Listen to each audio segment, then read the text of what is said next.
दोस्तों आज हम एक ऐसे देश के बारे में बात करने वाले हैं जो आबादी के मामले में आज पूरी दुनिया में पहले नंबर पर आता है और यहाँ पर एक से अधिक बच्चे पैदा करने पर सजा भी मिलती है। और दोस्तों यहाँ के लोग सांपों से लेकर कुत्ते, बिल्ली, कीड़े मकोड़े सब कुछ खाते पीते हैं। तो दोस्तों आज हम बात करने वाले हैं दुनिया के सबसे चालबाज देश चाइना के बारे में। तो फिर चलिए दोस्तों चलते हैं चाइना के एक बेहद ही शानदार सफर पर। दोस्तों क्षेत्रफल के मामले में चाइना चौथे नंबर पर आता है और यहाँ की कुल आबादी लगभग 1 अरब 42 करोड़ के आसपास है। दोस्तों चाइना का नाम सुनते ही हम सब के मन में सबसे पहले दो ही चीजें आती हैं। पहला चाइना का नकली माल और दूसरा यहाँ का अजीबोगरीब खान पान। दोस्तों जहाँ आज एक तरफ पूरी दुनिया यूट्यूब, गूगल, फेसबुक और व्हाट्सएप जैसी बहुत सी सोशल मीडिया प्लेटफॉर्म्स का यूज कर रही है, तो वहीं चाइना में इन सभी एप्स पर बैन लगा है। और वहीं कुछ रिपोर्ट्स के मुताबिक चाइना को एक बहुत ही खतरनाक देश बताया गया है, वो भी खाने पीने के मामले में, क्योंकि यहाँ पर लगभग हर साल 50 से 60 लाख तक कुत्ते और बिल्लियों को मारकर सिर्फ स्वाद के लिए खाया जाता है। और कहा जाता है कि चाइना में लकड़ी की 4 पैरों वाली चीजों को छोड़कर बाकी की हर 4 पैरों वाली चीजों को खाया जाता है।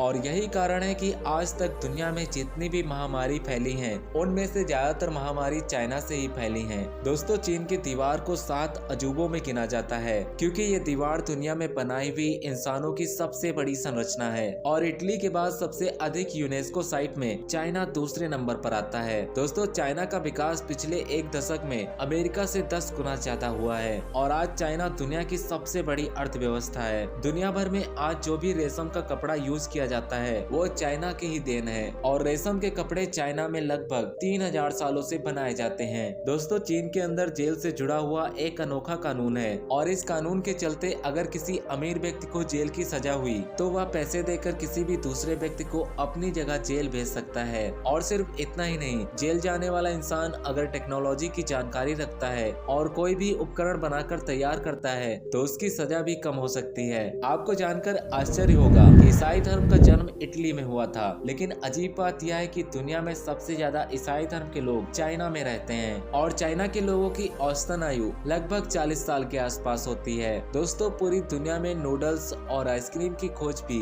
सबसे पहले चाइना में ही हुई थी। और सबसे हैरानी की बात तो ये है कि चाइना में लड़कियों की संख्या बहुत ही कम है, जिसकी वजह से चाइना में डेटिंग स्कूल भी खोले गए हैं। और दोस्तों इन स्कूलों में लड़कियों को इम्प्रेस करने के तौर तरीके सिखाए जाते हैं। नकली चीजें बनाने में चाइना बहुत ही आगे है। चाइना में चावल जैसी बहुत सारी नकली चीजें बनाई जा चुकी हैं और इसी को लेकर एक बात कही जाती है कि चाइना का माल चले तो चांद तक चले और ना चले तो शाम तक भी ना चले। क्यों है ना ये बात कमाल की। दोस्तों चाइना में सबसे ज्यादा बोली जाने वाली भाषा मंडारिन भाषा है और इस भाषा को यहाँ पर चीनी भाषा भी कहा जाता है। जहाँ एक और हमारे भारत देश के लोग सुबह उठकर वर्कआउट और एक्सरसाइज करते हैं, तो वहीं चाइना में इसका बिल्कुल ही उल्टा है। यहाँ के लोग सुबह के समय सोना बहुत ही ज्यादा पसंद करते हैं। दोस्तों पतंग की खोज चाइना में 3000 साल पहले हुई थी और तब पतंग का इस्तेमाल यहाँ के लोग दुश्मनों को डराने के लिए किया करते थे। और क्या आपको पता है कि कागज, कंपास और बारूद जैसी बहुत सारी चीजों की खोज भी चाइना में हुई थी।